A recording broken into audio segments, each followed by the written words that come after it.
بسم اللہ الرحمن الرحیم۔ ناظرین السلام علیکم۔ YouTube news channel Kharian gazette میں ہوں گل بخشال۔ آج کا کالم بعنوان کھاریاں کے صحافیوں کے نام۔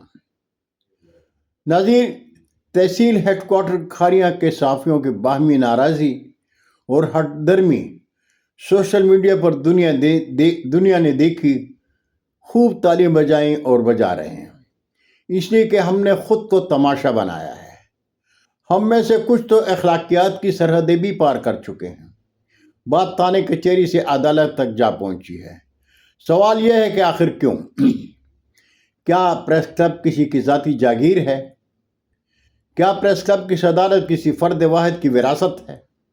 اگر کسی کی ایسی سوچ ہے تو وہ غلطی پر ہے۔ یاد رکھیں، کھاریاں پریس کلب کسی گروپ یا گروہ کی وراثت نہیں، بلکہ کھاریاں پریس کلب کھاریاں کا ہے۔ ہم آج بھی کھاریاں پریس کلب میں ایک ساتھ بیٹھ سکتے ہیں، لیکن اس کے لیے ضروری ہے کہ ہم جونیئر کو عزت دیں اور سینئر کا احترام کریں۔ اپنے سر پر سوار صدارت کے بوت کو اتار دیں۔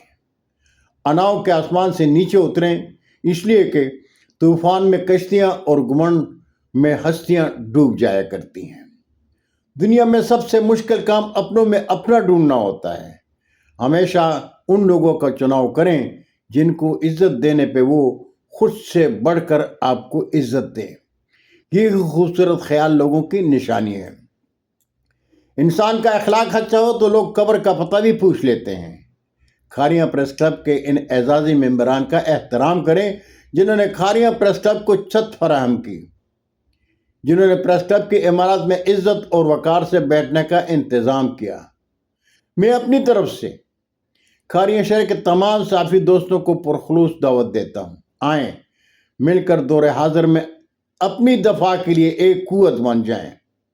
کھاریاں پریس کلب کے آئین 2014 کو دل سے تسلیم کر لیں۔ پریس کلب میں جن ممبران کی رکنیت کسی بھی وجہ سے منسوخ کی گئی ہے، انہیں بحال کریں۔ البتہ پریس کلب میں کسی سزا یافتہ کی ممبرشپ کی کوئی گنجائش نہیں۔ کھاریاں پریس کلب کھاریاں کی شان ہے۔ آئیں مل کر کھاریاں پریس کلب کو کھاریاں کی پہچان بنائیں۔ یاد رکھیں، اعلیٰ اخلاق کے لوگ ہمیشہ خوبصورت ہوتے ہیں۔ کھاریاں شہر مذہبی اور سیاسی امن کا گہوارہ ہے۔ آئیں اس گہوارے کو بنیادی حقوق کے لیے ایک آواز ہو جائیں۔